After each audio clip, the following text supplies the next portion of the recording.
বৰপেটাৰ সৰ্থেবাৰী গড়েমাৰী নবালিকা অপহৰণৰ ঘটনা মছজিদৰ ইমামে কৰিলে এই ঘটনা পূব বৰপেটাৰ সৰ্থেবাৰী থানাৰ অন্তৰ্গত গাদেখালী নাবালিকা অপহৰণ কৰা সন্দেহ পৰিয়ালৰ লোকে গাদেখালী গড়েমাৰী জামে মছজিদৰ পৰা বৰ্খাস্ত হোৱা ইমামে কৰিলে এই ঘটনা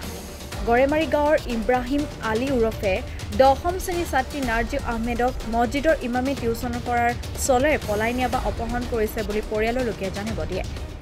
ইমামজনৰ ঘৰ বৰপেটা জিলাৰ পুকাৰপাৰৰ কঠালভুৰি গাঁৱৰ মনোৱাৰ হুছেইন বুলি জানিব পৰা গৈছে উক্ত মনোৱাৰ হুছেইন 2 সন্তানৰ পিতৃ বুলি জানিব পৰা গৈছে ঘটনাৰ সন্দৰ্ভত পৰিয়ালৰ লোকে সৰ্থেবাৰী আৰক্ষী থানাত এজাহাৰ দাখিল কৰিছে যদিও এই মুহূৰ্তলৈকে পৰিয়ালৰ লোকে কোনো সন্ধান পোৱা নাই ঘটনাৰ সন্দৰ্ভত পৰিয়ালৰ লোকে অসম চৰকাৰ আৰু আৰক্ষীক আহ্বান জনাইছে যে নবালিকা কিশোৰীগৰাকীক উদ্ধাৰ কৰাত সহায় কৰে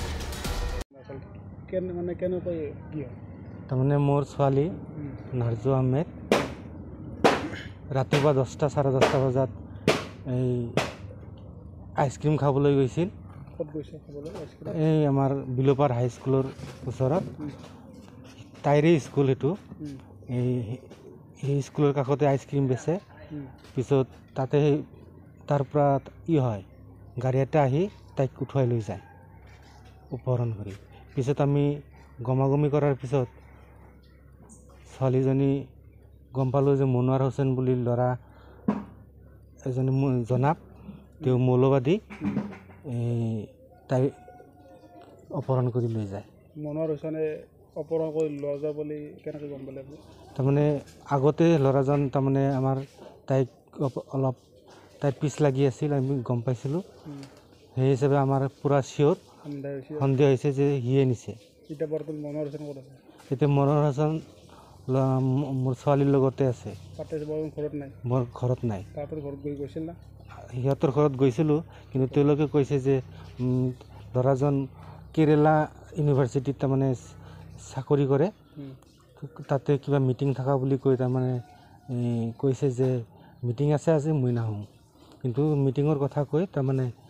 তাইক লৈ পলুৱাইছে মানে মনোৱাৰ হুছেইন যিজন জনাব তেওঁ কি চাকৰি কৰে নেকি চাকৰি কৰে ইউনিভাৰ্চিটি কেৰেলা ইউনিভাৰ্চিটি চাকৰি কৰে বৰ্তমান মনোৱাৰ হুছেইন নিয়া বোলে আপোনালোকে সন্দেহ কৰিছে আৰু মনোৱাৰ নিছে বোলে সন্দেহ মানে চিয়'ৰ এইটো আৰু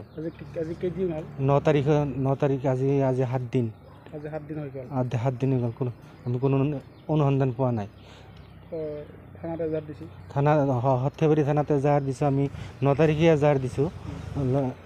লগত ৰীণা বুলি ছোৱালী একজন আছে ৰীণাই হ'ল মূল ইয়াৰ ষড়যন্ত্ৰকাৰী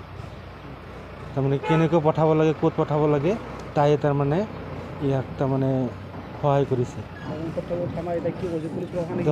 পুলিচ প্ৰশাসনে তাৰমানে বস্তুটো লৈছে কিন্তু সিমান গুৰুত্ব দিয়া নাই তেওঁলোকে কৈছে যে আপোনালোকে বিচাৰক আনা দায়িত্বটো আমাৰ এতিয়া আমি কৈছোঁ যে আমি ক'ত বিচাৰিম এতিয়া আমি তাৰ প্ৰশাসন নহয় অসমৰ প্ৰান্তে প্ৰান্তে আপোনালোকৰহে আছে থানাই থানাই যদি আপোনালোকে কৰি দিয়ে বস্তুটো হিষ্টৰিটি কৰি দিয়ে তেতিয়াহ'লে কৰা চৰকাৰক কি হ'ব এই ক্ষেত্ৰত চৰকাৰক মই অনুৰোধ জনাওঁ যে মোৰ ছোৱালী 15 বছৰ 9 মাহ বয়স এতিয়া ক্লাছ 10ত পঢ়ি আছে এতিয়া আপোনালোকে যেনেকৈ নহওক ছোৱালীজনীক উদ্ধাৰ কৰি দিয়ে যেন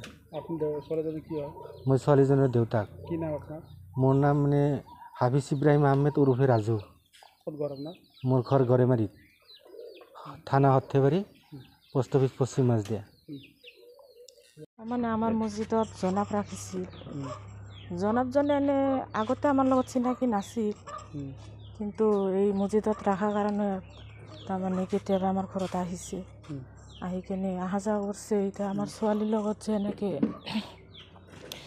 এনেকৈ যে সম্পৰ্ক চলি আছে আমি এইটো গম পোৱা নাই পিছত ৰাইজে কিবা কিবি গম পাই কেনে আমাক কিবা কৈছে সেইকাৰণে আমি ছোৱালী জনাবজনক মানা কৰিছোঁ আমাৰ ঘৰত অহাৰ কাৰণে মানা কৰিছোঁ মানা কৰাৰ পিছতো তাৰমানে আহিৰে বাহিৰে ছোৱালীৰ লগত কথা পাতিছে ফোনত কিবা কথা পাতিছে পাতি কেনে এতিয়া ছোৱালীজনক কিবা কৰি তাৰমানে কিডনেপ কৰি বাহিৰৰ পৰা লৈ গৈছে পুলিচ প্ৰশাসনক আপোনালোকে এতিয়া আমি পুলিচ প্ৰশাসনত জনাইছোঁ কথাখিনি কিন্তু তাহোন গুৰুত্ব দিয়া নাই এতিয়াক লগিন গুৰুত্ব দিয়া নাই আজি প্ৰায় এসপ্তাহ হৈছে না এসপ্তাহ হ'ল সৰ্থেবাৰীত দিছোঁ যে ইটাক লগিন গুৰুত্ব কৰা নাই কোনো গুৰুত্ব কৰা নাই তো এতিয়া আমাৰ এটা কথা কি যে আমি সোনকালে ছোৱালীজনীক পাব লাগে সেইটো আমি আপোনালোকৰ ওচৰত অনুৰোধ কৰি ক'লোঁ যাতে আমাৰ ছোৱালীজনী ক'ত আছে নাছে এইখিনি মানে জনাব জনালত আৰু কোনোবা থাকে বুলি আৰু সন্দেহ কৰে নেকি কওক এজন ছোৱালী আছে আমাৰ ঘৰৰ কাষৰে কি নাম ৰীণা পাৰ্বিন ৰীণা পাৰ্বিন অঁ সিয়ে চব যোগাযোগ কৰি আছে আগতো এনেকুৱা আৰু বেলেগ ছোৱালীজনীক এনেকৈ লৈ গৈছে সেইটোৱে আমি গম পাওঁ এতিয়া আমাৰ ছোৱালীজনী ক'ত আছে আমাক ছোৱালীজনীক সোনকালে ওলাই দিব লাগে এই ক্ষেত্ৰত চৰকাৰক কি ক'ব চৰকাৰক আমাক এইখিনি আমাৰ অনুৰোধ চৰকাৰৰ ওচৰত অতি সোনকালে আমাক ছোৱালীজনীক লাগে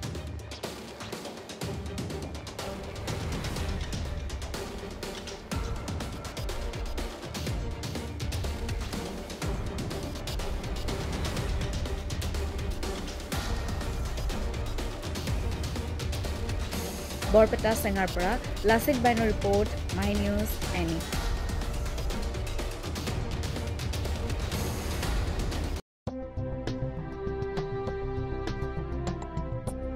গৰু গাহৰি হাঁহ ছাগলী কুকুৰা আদিৰ বাবে